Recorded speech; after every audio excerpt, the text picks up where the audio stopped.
Hello, and welcome to the Southcoast Artist Index, where artists, performers, and writers, as well as curators, directors, and supporters, anyone with ties to the creative community, drops by to introduce themselves to you.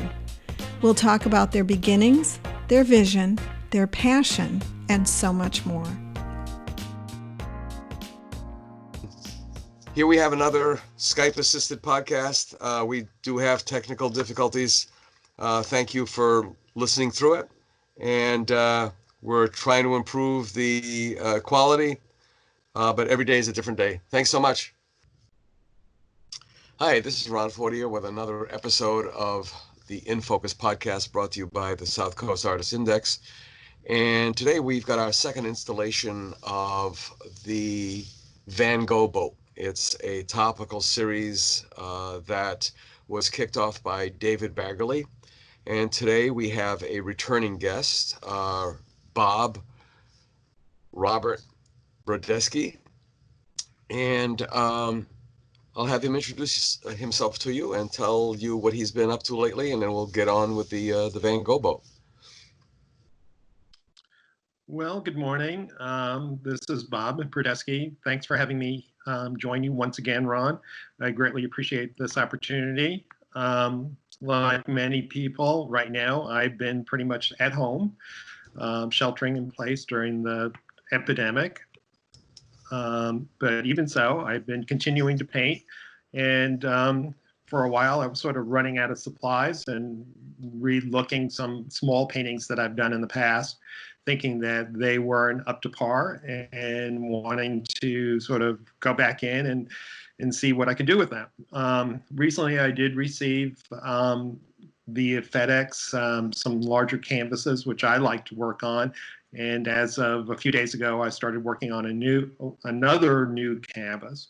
But all in all, I've finished probably 2 to 3 paintings since I started sheltering in place. One thing that I did at the very beginning is of sheltering in place with my wife. We went into our basement, which is quite a mess, and decided that we'd start cleaning up. And I found a bag of old photographs. And one thing that I did, I found a series of photographs of my grandfather when he retired to Arizona. And he suddenly became a Westerner with all the Western garb. And these are a series of photographs with him standing in the desert, smoking a cigar with his cowboy hat on and his clothing. And they're with him standing against or standing next to large cacti. So anyway, it was sort of inspirational, and I finished one painting that sort of somewhat captures those images. And also in that painting, I'm continuing a theme that I started about a year ago with having a bird flying through the image. And I think it's sort of intriguing in terms of what's going on right now. It is sort of aspirational. Here's someone who grew up in Brooklyn, New York, and now he's in the desert and in some ways finding his own new path. And that's sort of what I'm interested in sort of examining in my artwork right now. All right, excellent. And it's always exciting. You know, you get a tingle when these things happen, when you make these discoveries and you set off on new paths and it starts going off successfully. It's just self-inspired, I guess you call it. The Van Gogh boat came about on a conversation with David Baggerly, who's also a painter, also has connections to Maryland Institute, believe it or not. So that was kind of interesting. And I'm finding a lot of these serendipitous kind of connections, but that was the intent from the beginning, was to create this genealogical chart of who's connected to who, and by institutions, by instructors, by whatever. And the idea of the Van Gogh boat came from Rene Riccard, who was a Southcoast resident. He was born in Boston. I first ran across Rene Riccard watching the bioflick, Julian Schnabel's bioflick of called Basquiat, about Jean Michell Basquiat. And here's this character who's writing in a notebook, and as he is writing, the character is writing, there's a voiceover narration, and I was kind of stunned by what I heard, not just the words but the delivery as well. And I did a quick look up on him and found out that he was from Acushnet,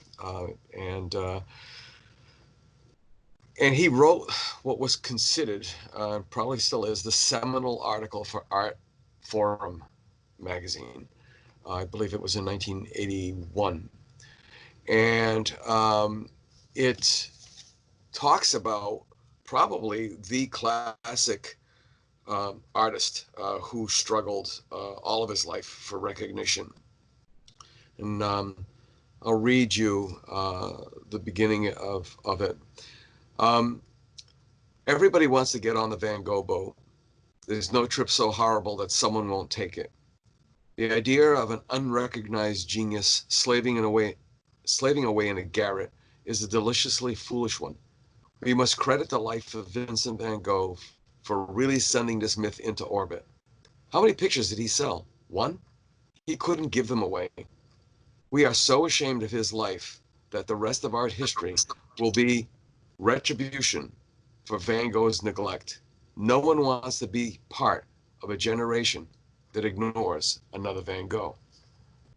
And, you know, as artists, we all have our struggles. You know, we isolate ourselves on purpose.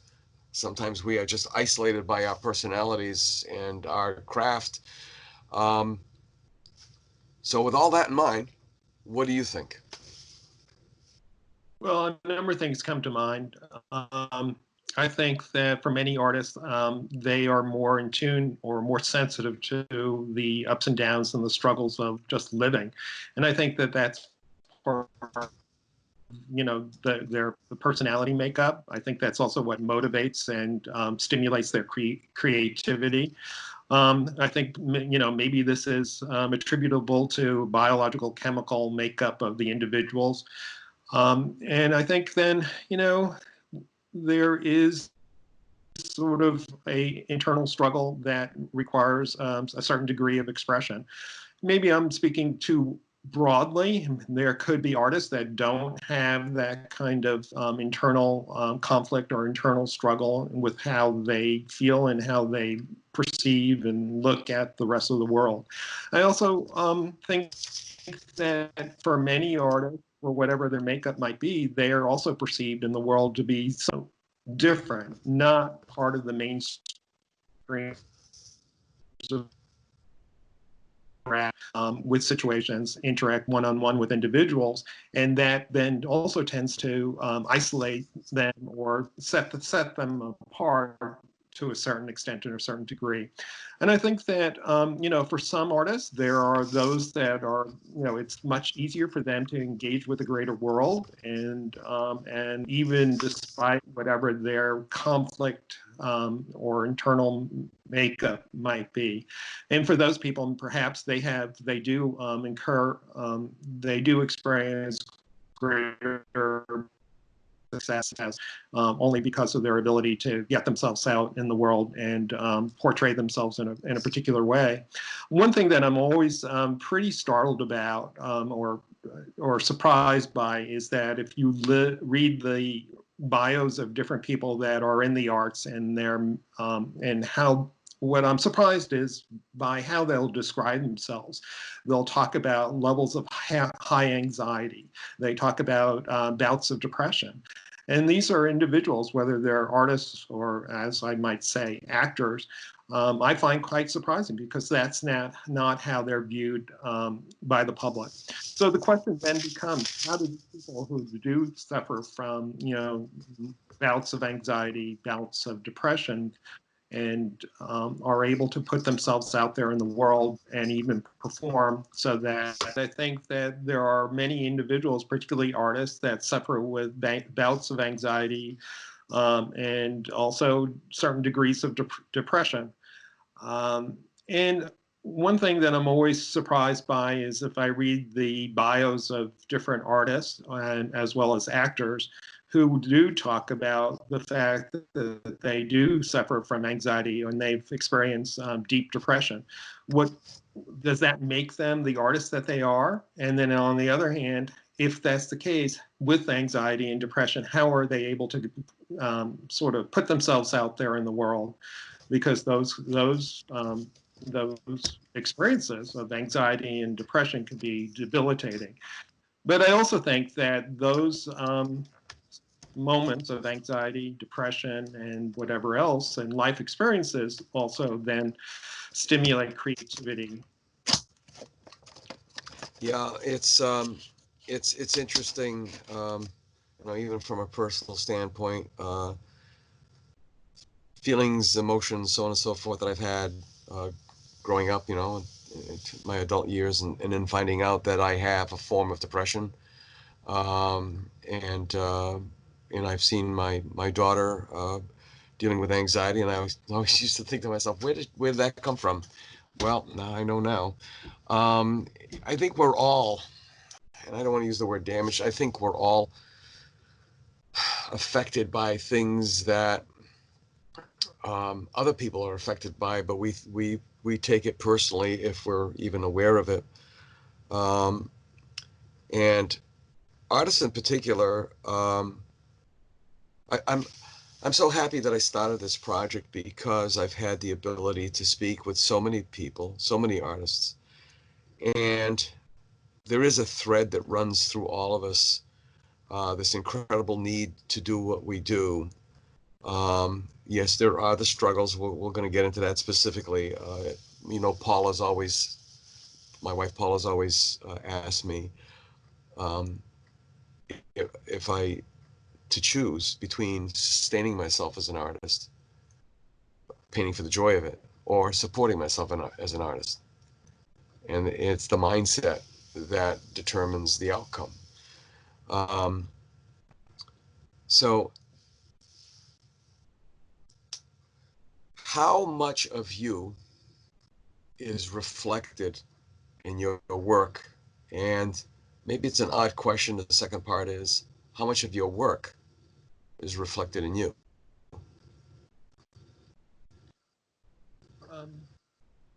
I think that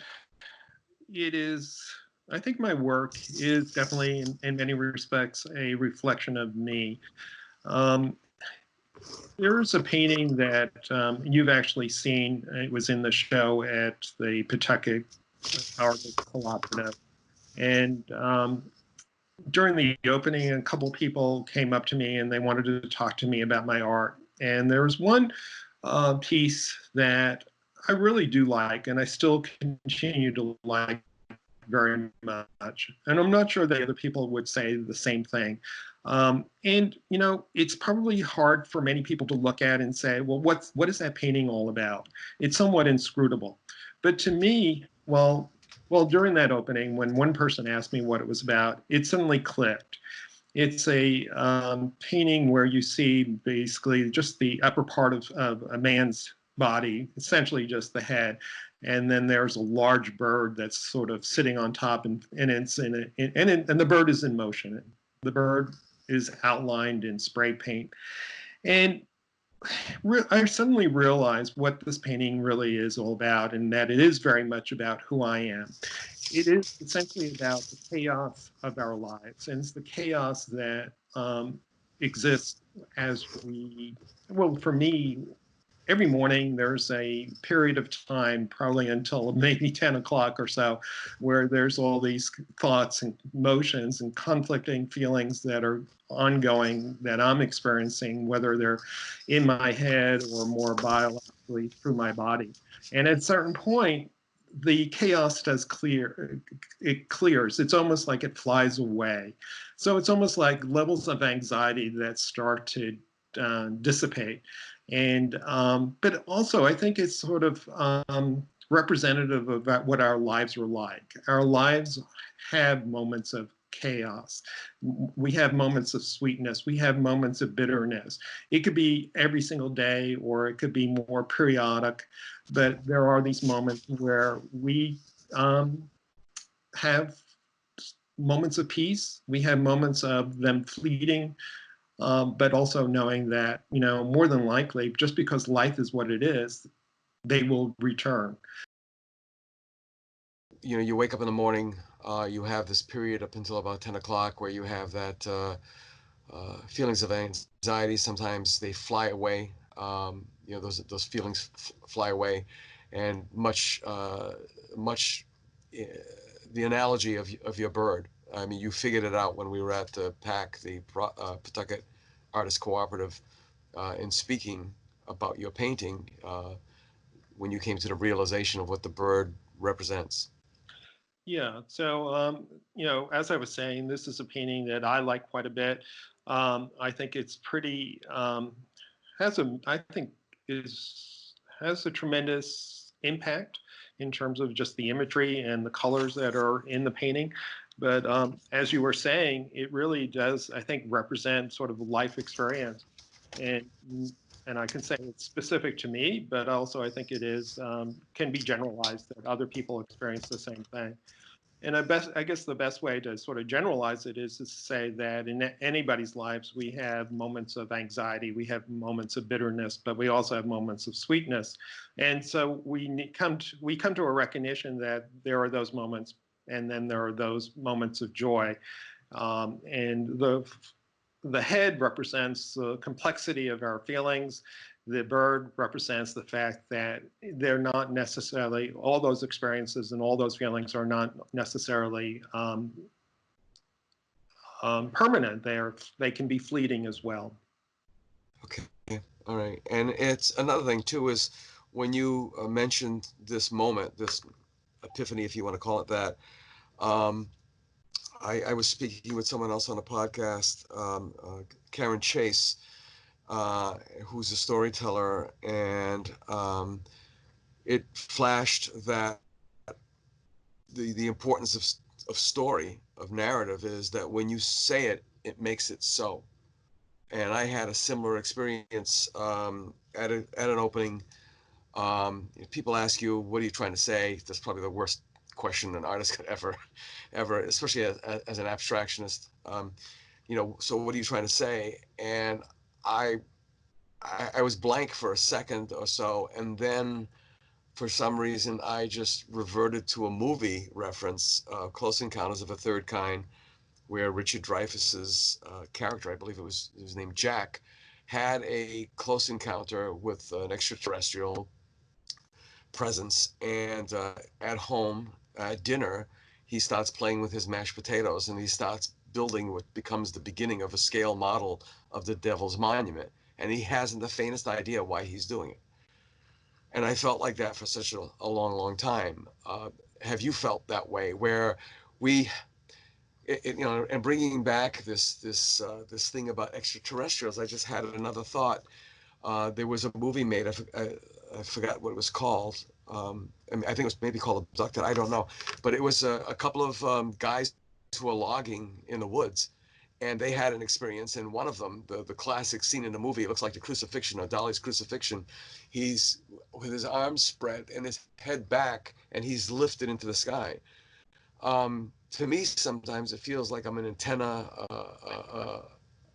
a channel of some sort, that I am no longer in control of what I'm doing, and I've given up trying to figure that out. I've just let go, as they say. Do you have those kinds of moments? I think that, very definitely that I do. And as you were speaking, a number of thoughts came to mind. One of the things that I do look to achieve when I'm painting is to be able to eventually just let go. Because I think it's in those moments that the best painting, the best artwork can happen. I think that, there are other forces that are, that are out there. That I can't say that they're extraterrestrial forces, but there are moments of connectivity with people, even people that I have not even seen or been in touch with in a long time, and suddenly I feel them in my life, and that sometimes affects, where I want to go and what I want to do in terms of my artwork. So just to give you an example, I mean, there have been moments when I just realized for whatever reason that somebody in the past in my life has died. And why? Why am I knowing this? But the reality of it is that they did die. Um, there is an understanding that this is not permanent, and that what we need to do is capture what we do have and attempt to enjoy what we do have, and be able to sort of convey that even if it's with our artwork. Well, I think one of the pitfalls that I fall into is that my artwork is too much at times an my emotional extension. Whereas I'm thinking more that I want my artwork to be not just the emotional extension, but an extension of the gratitude and the joy and fun that I want and sometimes and frequently do experience. There are a couple of people that I also have thought about. It's interesting. I started listening to a podcast called Heavyweight recently, and it's the host of it is a fellow named Jonathan Goldstein, who's in his 50s. And what he does is he interviews and then he interacts with individuals that have had conflicts many times stemming from their childhood with a parent or some other person, and they try to work through what that relationship was or could be. And I listened to one where he talked about how in his early 20s, he's sort of at a loss of who he was, didn't have a strong sense of identity or self-esteem, and he started to see a psychiatrist. And he talks about what that experience was like and whether or not he couldn't figure out if it was a good experience or a bad experience. But this therapist consistently talked about how he needed to how he needed to invent himself. And he didn't ever understand what is it that he needs to do to invent himself. So he's thinking that perhaps he failed in terms of his therapy, and also the therapist, the psychiatrist, failed in helping him. So he goes on a path of trying to understand this. But I think what's critical here is that, we are on a path of finding our identity and inventing ourselves. One of the people, what he does is he tries to find other people that went to the psychiatrist, and he wants to understand what their experience was. One of the people he talked to who said she had a fabulous experience was an artist. And this woman talked about how the psychiatrist actually went to her gallery to look at her artwork and how she then responded to her art and supported her and helped her with her self-esteem. Well, I had a similar experience back in the 80s when I was living in Denver. I saw a psychologist who did the same thing for me. And she even actually, in exchange for therapy, decided to take one of my paintings. She came to my studio, she looked through the different paintings, and she selected one that she then took home and hung in her dining room. So I guess ultimately, there are outside forces, whether they're terrestrial or part of just our everyday lives that we meet along our path, who then support us and encourage us and understand the importance of that kind of connectivity. And it all comes back to how are we continuously reinventing ourselves? So if we take that to how we paint, I think painting is constantly reinvention as well. So you might be doing, you might be painting artwork that's somewhat similar, but there's a path of exploration, and it's no matter what, it's an extension of who you are. We both have had experiences with viewers, as Gombrich refers to them in his book Art and Illusion. E.H. Gombrich, and the viewers, he calls it the viewer's share, which is kind of similar to in cognac region, they refer to the essence that's coming off the vats of the cognac as it's being distilled, the angel's share, But the viewer's share is, you can have an intent or not an intent, and the viewer comes and stands in front of your work. and what they see, what they experience, is completely valid. It's not a test. It's not a translation of one language into another, perhaps, but what they say, either out of innocence, naivete, whatever their intent, is very, very valid. I know for some reason that I look at your work and I fall inside of your head. It's kind of a interesting feeling.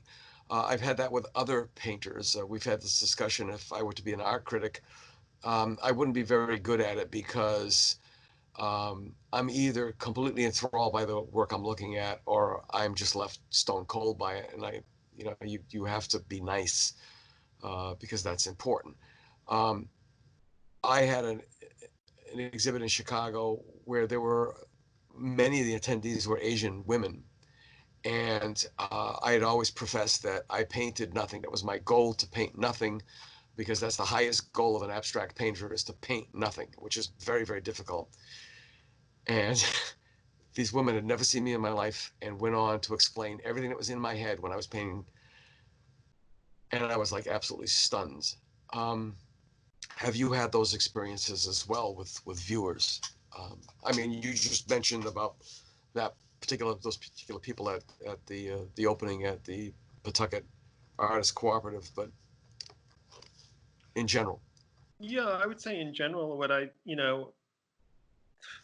I've had a number of different experiences, but I think all in all, in most cases, I don't, responses aren't being verbalized. I'm not witnessing a reaction. Some people will stand there and they say nothing. So I'm not sure what they're thinking or how they're feeling my work.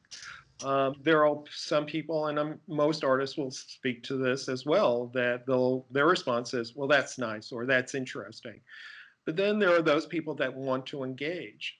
I think part of it is that, and you can correct me on this because you know my artwork really well, is that there's an emotional impact, and to some extent it might be inscrutable to some people, or it's too strong and it's too strong for them to take in and then respond to. Then there are those people that are willing to engage, and maybe because they're willing to take on the challenge of looking at these paintings. And so I've had a number of experiences, a couple at the Pawtucket opening. There were a couple of women that talked to me about the paintings. Bob Deck's daughter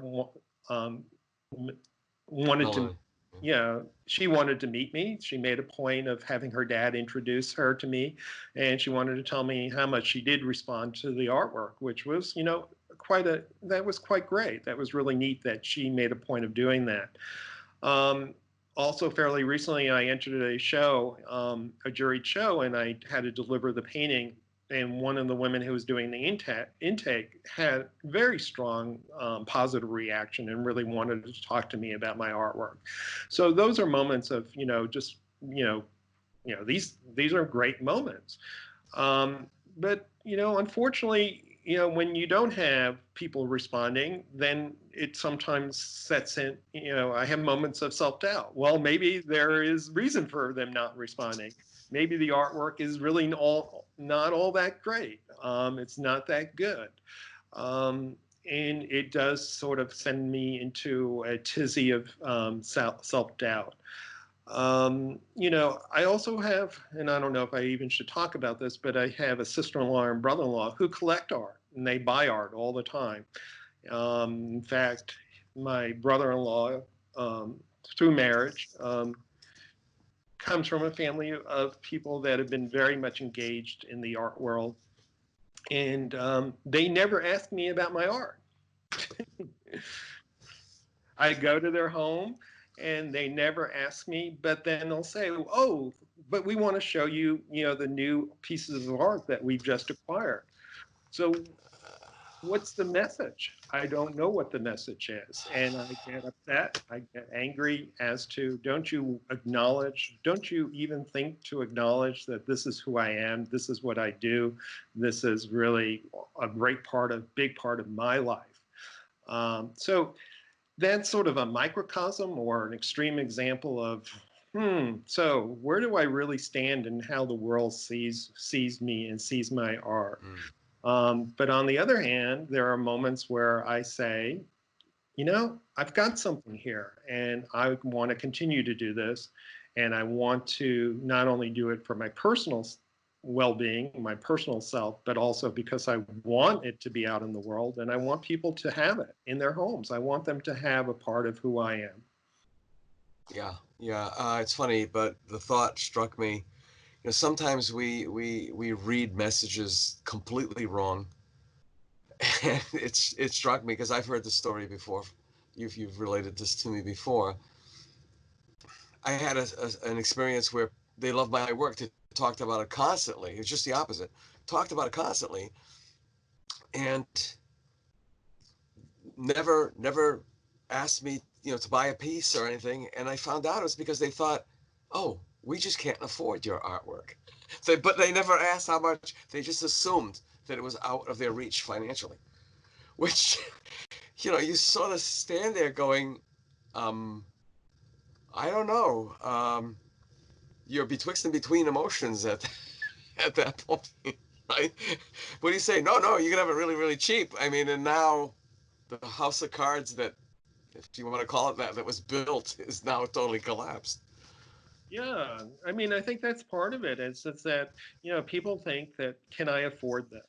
And then the other part of it is that, and I think that's more so here in New England because of the style of our houses. Since I paint, you know, large canvases, they don't have a space for it. They don't know where they're going to put it. Um, so just to give you another example, I've been affiliated somewhat with the South Shore Arts Center. And a couple of years ago, they have an off-the-wall charitable event. And so they asked artists to donate paintings. And I did donate one, and it was 3 feet by 3 feet. And one of the neat things about it was that the way this event went is that they were basically raffling off the paintings in a certain way.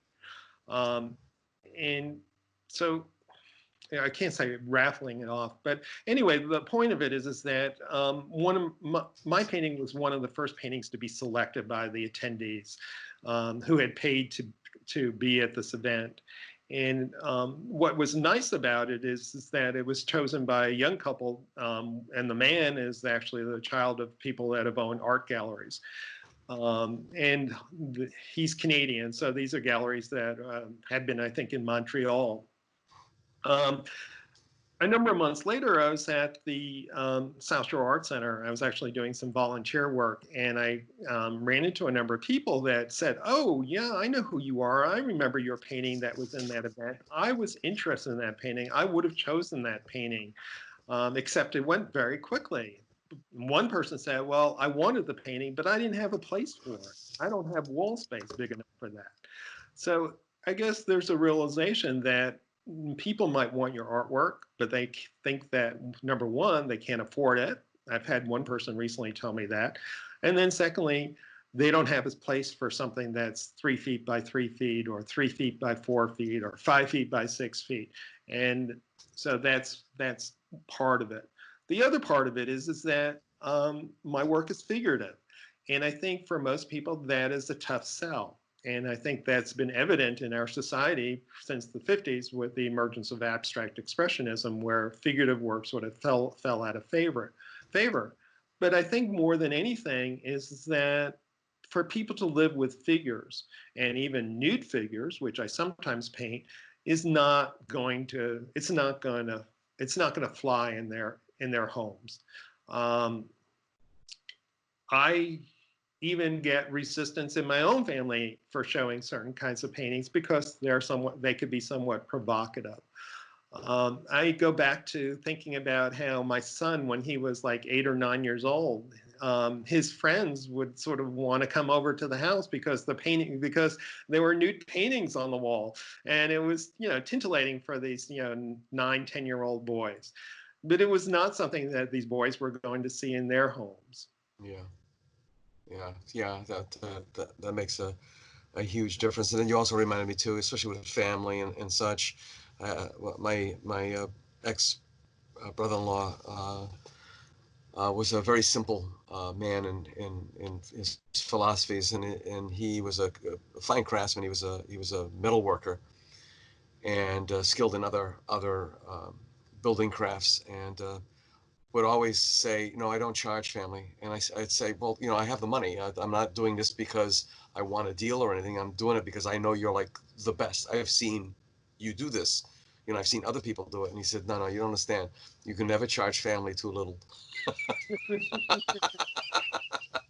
So speaking of money, and in that, we've really been talking about how it sustains us, and we're getting into the supporting part of it.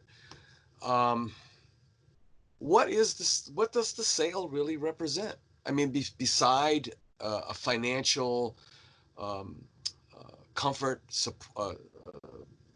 financial success, what does the sale of the work really represent? Well, I think it represents acceptance. Well, there's acknowledgement, there's recognition. Some artists don't necessarily want that kind of recognition. They paint for themselves, and they're going to keep their work, in their homes or in a storage unit, I guess. But for me, there's the outside world, and it's important for me to have that acceptance, to have that acknowledgement, and have the response. I also, I've thought about this long and hard. I think that owning one of the things that's important for me, if I sell a painting, it represents that these people want a part of me. So you can say that that is a way of me achieving acceptance in this world, having people say, not only do they like me, but they get me, and they like the emotional expression. Yeah, when you said that, it triggered a word in my head that happens a lot, but immortality. It is a kind of immortality. In speaking with Karen Chase, the storyteller, she said something to the effect, I've been trying to find the direct quote. It's an African proverb, and I like it for the reason because it describes what the Artist Index is really all about. And then when I have guests on the show, for example, this is your second time back, your first time, second time back, if that makes any sense.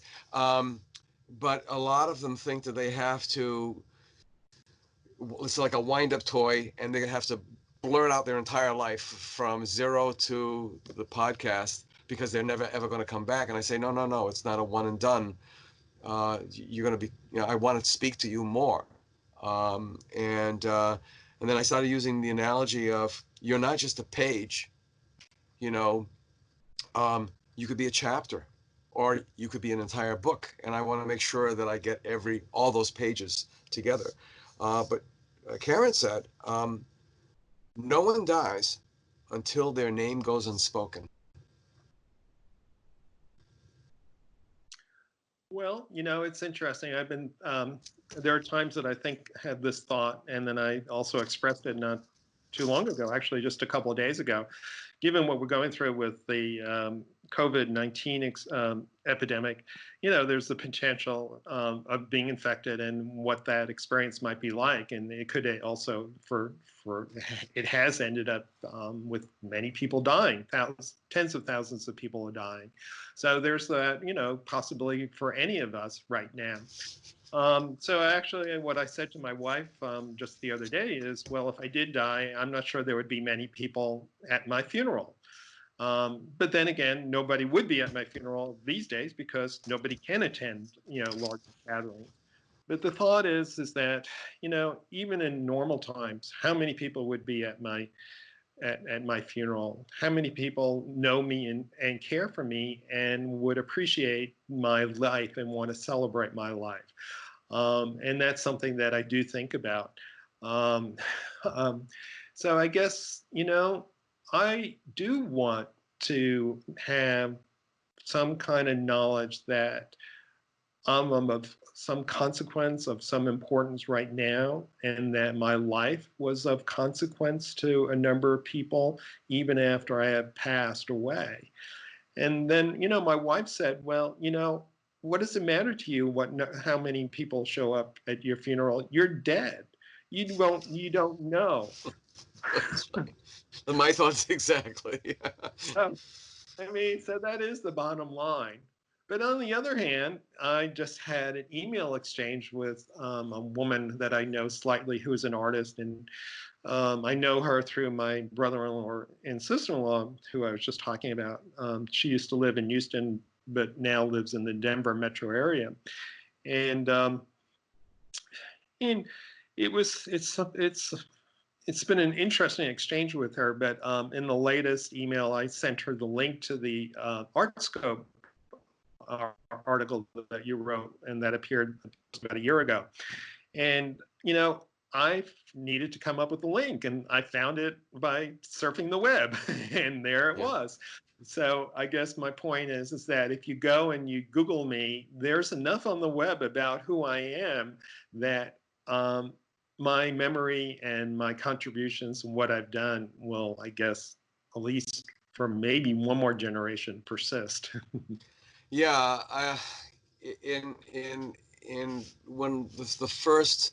when Jeff Watton and I met each other, and he's 30 years my junior, but we just like struck it off, and it's been a phenomenal friendship, so much so that it produced my wife Paula as a result. Talk about serendipity. But we were trying to articulate what this is all about, because it was a cool idea, but there's been lots of cool ideas. How do you articulate this thing, and how do you boil it down to an elevator pitch? Because Jeff and I are both in marketing, and part of our elevator pitch originally was, well, we're building pyramids. The Egyptians didn't build pyramids to preserve the body; they built the pyramid to preserve the memory, and that was the ultimate goal. And I still think that that's a very valid and very sincere approach to looking at not just building the pyramids, but also this conversation that we're having, that's being recorded, that in a day, a week, a month, a year, a decade, a century from now, we're both still going to be alive. We're both going to still be viable because of the work we've created, the conversation we've had. This conversation may be the fulcrum for somebody that's going to smack themselves on the forehead, full palm, and go, "Oh my God, thank you guys," and they go off on their journey. Yeah. Well, I've liked that recognition to happen more frequently and sooner. Um, I, I, Yeah. I have to say that I I do want it, and I will put it out there.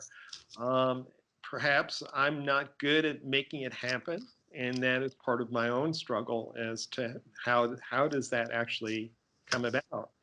What does frustrate me in terms of achieving that acknowledgement and recognition is that when I did live in Denver, and I think we've talked about this before, I was starting to receive that and get regional recognition as an artist. And I was selling paintings for a good amount of money, which if you put it in today's dollars would even be sizable, very sizable. So, but now I do get recognition, I do have acknowledgement, but I don't have the sales. So the question then becomes, is the knowledge of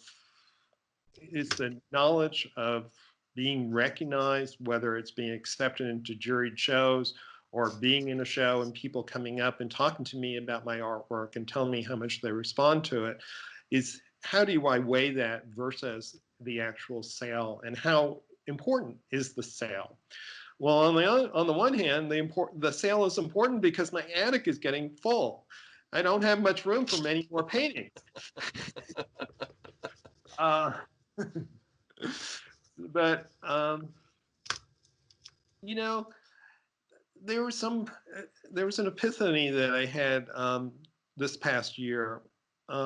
Besides trying to work full time as an artist, which hasn't always gone quite the way I wanted to because of the need to make a living, I did have a primary career of being, which was very much full time, and it was in the transportation field. I have a background in city planning, transportation planning, and eventually did a lot in the way of transportation management.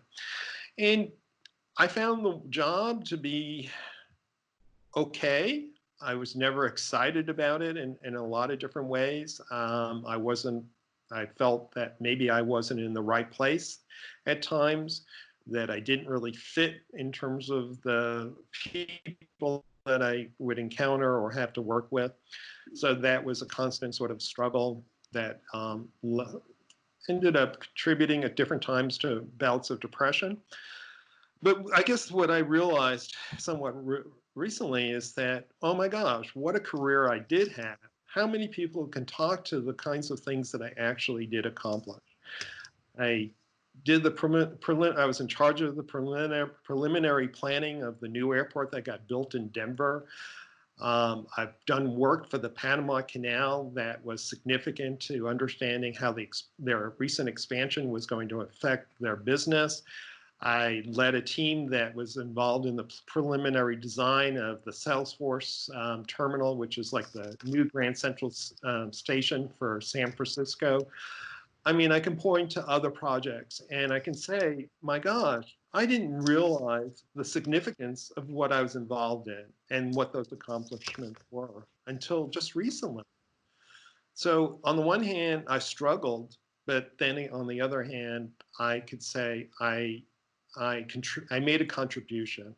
There was a need for me to make a personal acknowledgement and personally acknowledge what I was able to do.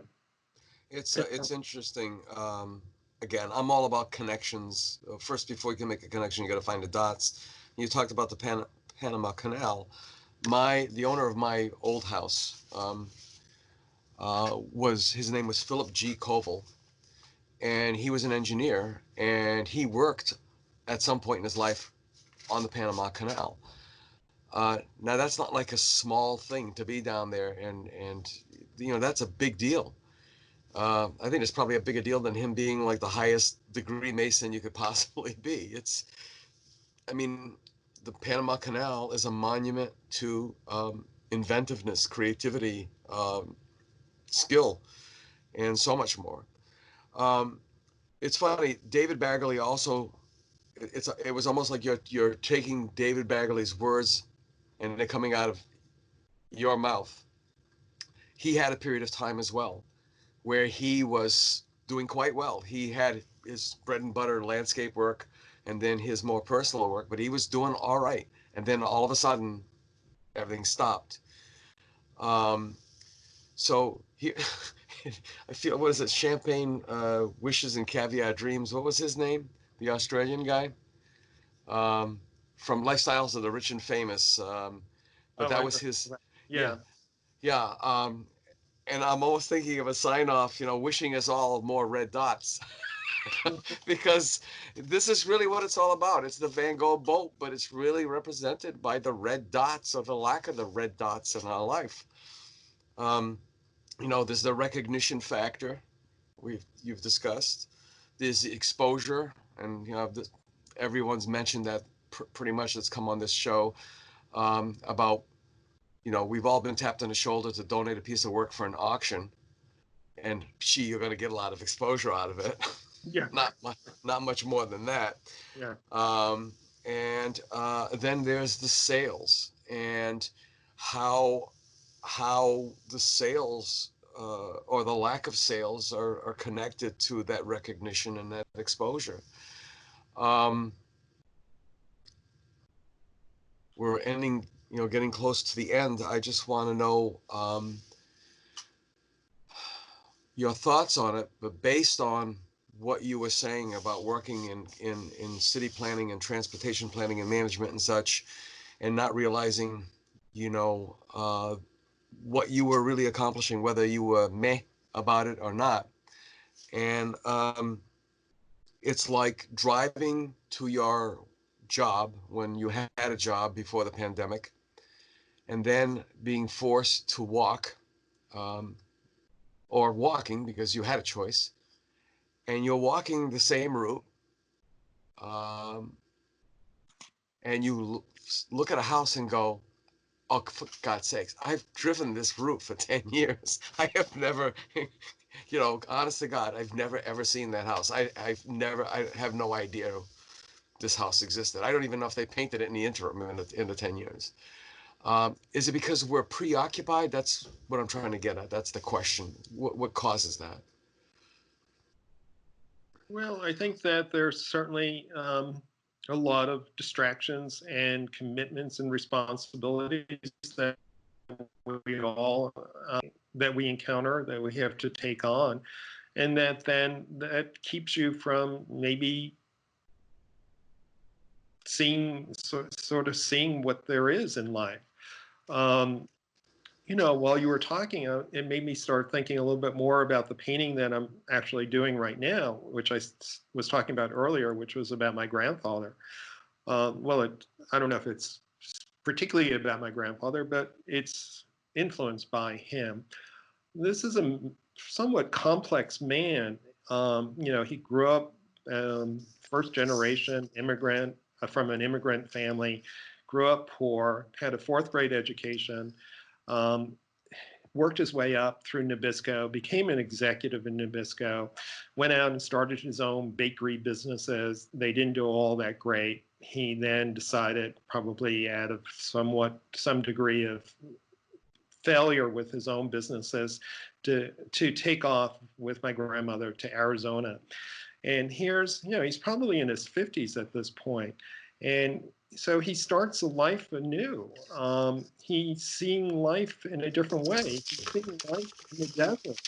So in some ways, what we're doing right now is we're seeing life in the desert without those kinds of distractions. There's not that much around. Just think about what is there that you can see in the desert. You can see into the distance. There's not much in the way of obstruction necessarily, unless there are mountains. But in terms of that in itself is symbolic about how we're in the desert, but it gives us a moment to see what's in the future as well, or at least see perhaps what that path might be, the path anew. Unless we start seeing mirages.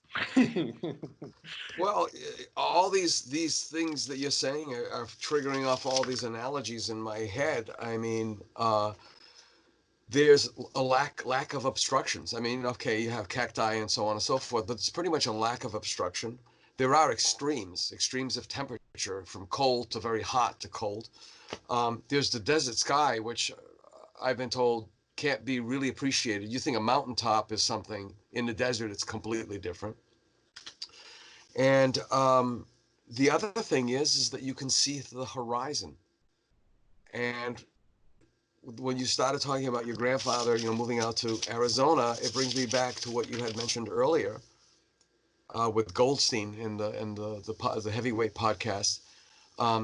He didn't reinvent himself; he invented himself there. Right. There was this thing back that probably lasted to the 50s about going west because you could start a life. It was like shedding another desert thing, a snake shedding its skin. And yeah, and we see those ancient Mykonos. I can't think of it in English, but the Greeks, with the earth goddess holding the snakes, one in each hand, and people don't understand that the snake is a symbol of resurrection. Mhm. And reinvention. And so to wrap this up, where do you see your Van Gogh boat going? It's a good question, and I don't really know, other than, just like, well, a lot of what we've been talking about is achieving recognition, wanting those red dots, knowing that the paintings are selling. So it's like, well, galleries aren't open. Are they going to open? Even before the pandemic, to get a gallery to represent you, even in the market that you think that you would be appropriate to you, was at least for me, was extremely difficult.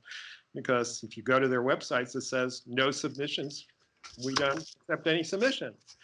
Um, so, can we sell online on the web? I mean, I don't know. I'm not sure about that as being even viable.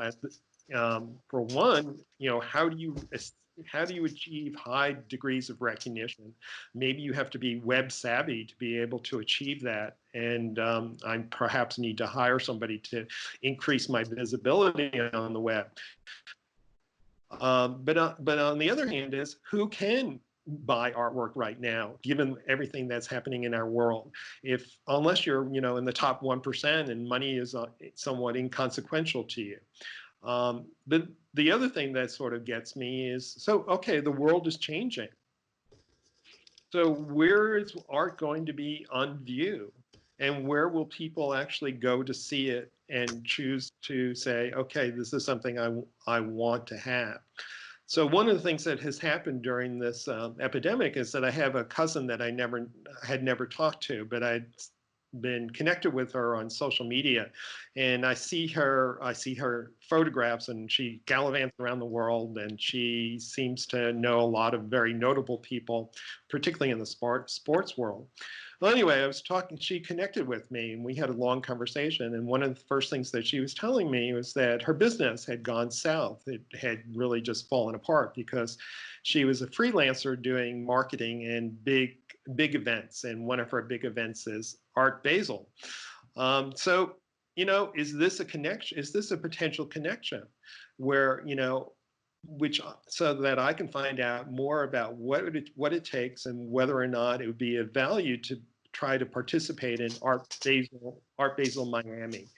And but on the other hand, will there be an Art Basel Miami going forward? Will there be, convention halls filled with art, well-established artists, very talented artists, and will people be going to convention halls to see and witness and experience that art?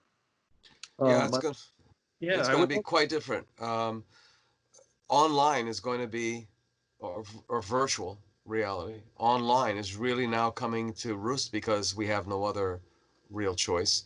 We can guesstimate all we want about the end of this pandemic. In all seriousness, I'm not being pessimistic. I don't think it's going to be over for quite a while. I've heard estimates of 18 months at the very, very least. Will we be able to survive? Some people are not just surviving, they're thriving because opportunities have opened up that they never imagined, that they never had the opportunity to grasp the opportunity.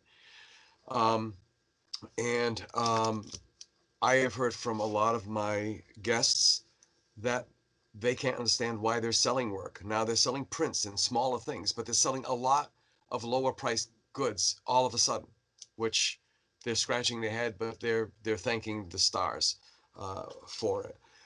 And in the online, I'm thinking is so similar to the encyclopedias. I mean, you remember as a child, you probably had somebody knock on your parents' door trying to sell them a set of encyclopedias. Don't you want your son to be smart? And the encyclopedias were the entire world in 20 volumes, you know? And I think that's what online is becoming. It'd be great to see it in reality, but we're lucky to have it virtually. And yes, the galleries aren't open, but now you can see and hear the artists and listen to their process, listen to their struggle, listen to their philosophy of life, where before it was kind of maybe a second thought or secondary to the art itself. How do you choose a piece of work from online? Somebody's figured it out. For every image that you put up online, you have to have accompanying. There has to be 4 images. It's a cluster. You have the square off, the piece that's the exact dimensions, in scale of your piece. You have one that's a close-up, so you can see texture and color and any surface smoothness or roughness. You have one that's from the side, just like the picture that's behind you, to show the depth of it. And then you have one that's in situ, or they call that an environmental shot, which it's hanging over a couch or whatever, so that now you can get the scale of the work. And people seem to be responding to this. I have one of my guests two of my guests who have been working with Saatchi. I gave up when they first came out, trying to upload a piece of artwork to their website. I'd rather have my fingernails pulled out. It was that horrible. But they're doing quite well.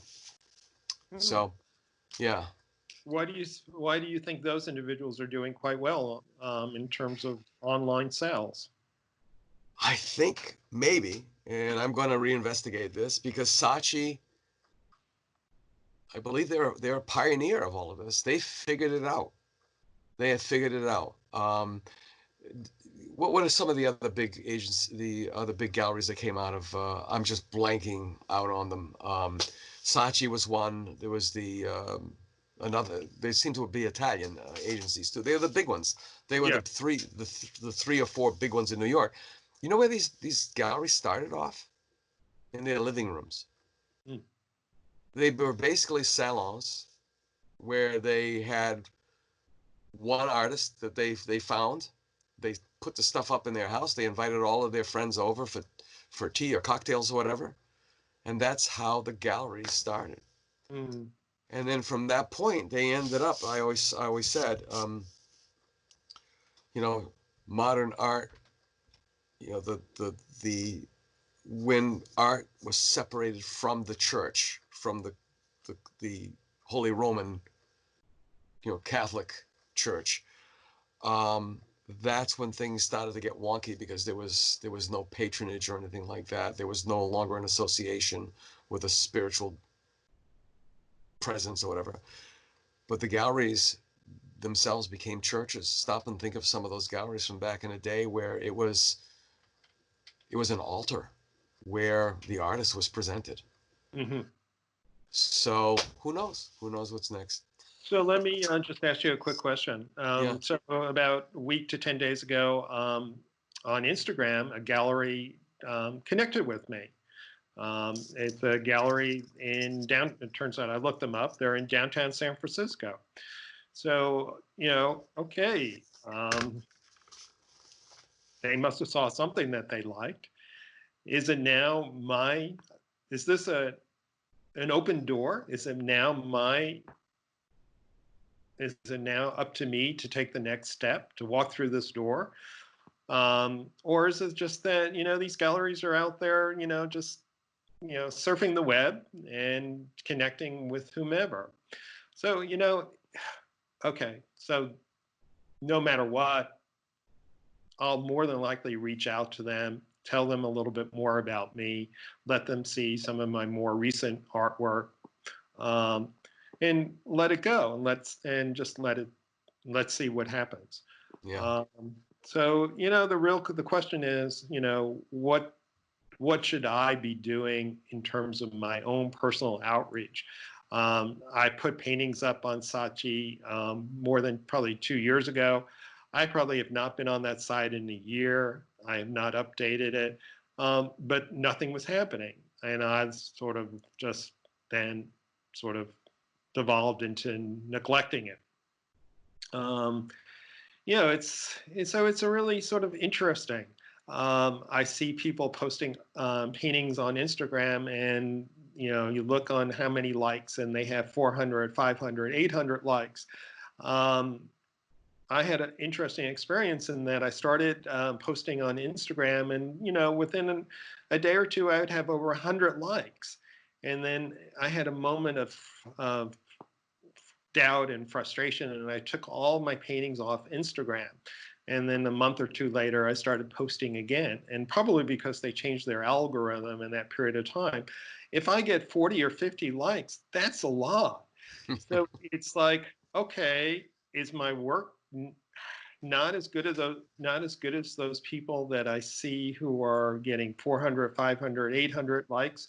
Or is it that they're actually, spending money to promote their work on Instagram? Which is sort of, behind the scenes, you don't know to what extent people are actually, more actively promoting than I am. And so the bottom line is that, yes, there's a lot of unknowns here, but I'm not more lately, I'm being less proactive. Yeah, there's an old adage about gardening. There is no garden without the gardener. And I think it really applies to us, because the ones that are more proactive are the ones that are getting the most out of it. We got to wrap it up. I want to thank Bob Brodesky again for coming and speaking with us. And that wraps up another episode of the Artist Index, the In Focus podcast. Thanks so much for listening to us. Thanks for listening to the Southcoast Artist Index podcast. For more information, please visit theartistindex.com.